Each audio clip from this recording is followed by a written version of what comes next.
Здравейте, народе! В днешното видео ще ви разкажа коя е най-добрата система на MV Siemens Zero Classic. Както и в видеото, в което ви обещах, че си има видео за как работи пултът и така нататък. Направи го, но не иска да се качи. Просто не иска. Иска ми някакъв телефонен номер и такива глупости. И не иска да се качи. Така че май няма да успея да го кача. Но бях планирала да го кача, много се извинявам за това. И да преминаваме към видеото. Така.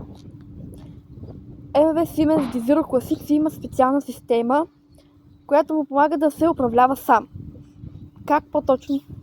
Ако ръцете на машиниста не са на пултът за управление, Siemens подава звукови сигнали, които са два звукови сигнала. Ако машинистът не отговори или по-точно не да даде команда, че е в кондикция да кара, че всичко е наред, че е спокоен, това означава, че ако не отговори, това означава, че на машиниста нещо му има, не му е добре и така нататък. И Siemens си задава команда, с която постепенно си намаля скоростта и тягата, докато не спре. Докато не спре си намаля тягата и скоростта. Докато не спре постепенно.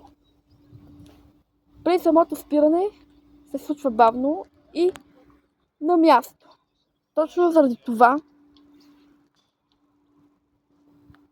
е толкова специална тази система, защото като няма машинист, който да реагира, Siemens спира постепенно. И в безопасност. И сигурно за всички пътници. И спокойствие също. И затова е толкова специална тази система. Просто системата е много добра за новите технологии, Siemens и така нататък. Като при старите локомотиви и влакове няма тази система и това е много лошо. Защото ако машинистите нещо им се случи и на двамата машинисти, и няма кой да кара, и влакът остане без контрол, става много лошо. Докато Siemens и новите локомотиви Siemens и Smartron си поемат сами отговорността и спират сами ако нещо се случи с машинистът, спира сам. Сам спира. И това е много добре, че спира сам, защото като спре сам, отговорността за пътниците е в добро състояние. Какво имам предвид с това добро състояние? Имам предвид, че са спокойни, че са всички добре, че няма посадали, че няма жертви. И това е добре. Просто Siemens спира сам и това си. След като спре, той изгася сам двигателят. Сам изгася двигателя. И сам си активира неговата паркинг спирачка за дълъг престой на гара или по трасето. Така. Накратко уточнявам, че това е система, с която се управлява кондикцията и дали машинистът е в състояние да кара. Ако не, Siemens спира и това си. Но спира без аварийно и без безопасно. Затова е толкова добър и идеален Siemens. Но за съжаление при старите влакове и вагони и така нататък, при старите влакове и локомотиви с две думи, няма тази система и това е адски лошо, защото ако му се случи нещо на машиниста или на машинистите, и влакът остава абсолютно без контрол. Но при Сименсът си има контрол. Точно заради това толкова добър и идеален. Плюс това той е уютен, красив. Със лесно това ще се врати. И тук ще подчертая, че през зимата вътре във вагоните е 100 градусова жега в този Сименс. Да, вънка е студ, сигурно минус 0 градуса, минус 1 и така нататък. Абе вънка си е Антарктика, докато вътре е плаж. Така да го кажа. Абе, това, което се опитвам да кажа, че отвънка през зимата е Северния полюс, а вътре във вагоните е Сахара и пустинята. Сахара. Абе, пустиня е вътре, отвънка е... Абе, топла пустиня. Че е топло като пустиня. Това се опитвам да ви обясня, че е топло като пустиня. А отвънка е студ. Точно за това затопля и е 100 градусова жега. Вътре в този Сименс. Да, по-добре жега, отколкото да замръзнат на всички пътници от студ и да се разболеят. По-добре да пукнат от жега, отколкото да замръзнат от студ и да се разболеят след това. Така че по-добре жега, отколкото студ. И тук ще почетая още нещо за Сименс.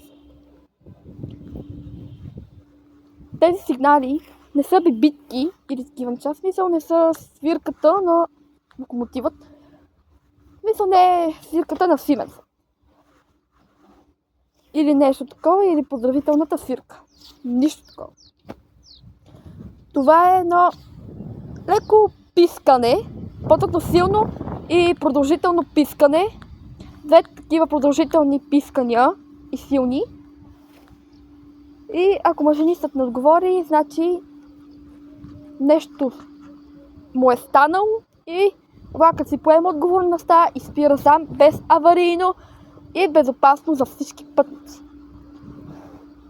Така че това му е специалната система. Като този Сименс, особено Лакатник София, си имат номера, които са само за една посока. Тоест, влак София-Лакатник е с композиция и номер влак 20223. Като Лакатник София вече е с композиция и номер влак 20224.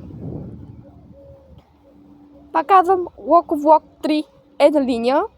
Колегата също, така че той ви обяснява даже много по-подобно, защото 1 час и половина това видео в неговия канал.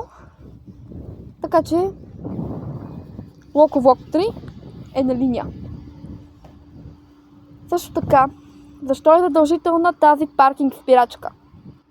Защото самата паркинг спирачка е за безопасността също. Тъй като ако тя не е активирана при дълъг престой, например, влакът стои почти 50 минути на гара Лакатник. И е нужна тази паркинг спирачка, защото като не е натисната паркинг спирачката, не е активирана, има най-голяма опасност Сименса да си тръгне сам. Деса вика, ще го гоним. Тъй, че е по-добре с паркинг спирачка. Задължителна е, между другото. Това е задължителна. Задължителна паркинг спирачка. Чертавам, че е задължителна. Като цяло, това е. Искам само да подчертая още едно нещо. Защо Сименсът има две бибитки?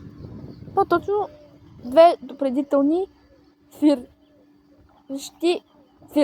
Тоест, защо има две локомотивни свирки? Абе, защо само свирките? Две.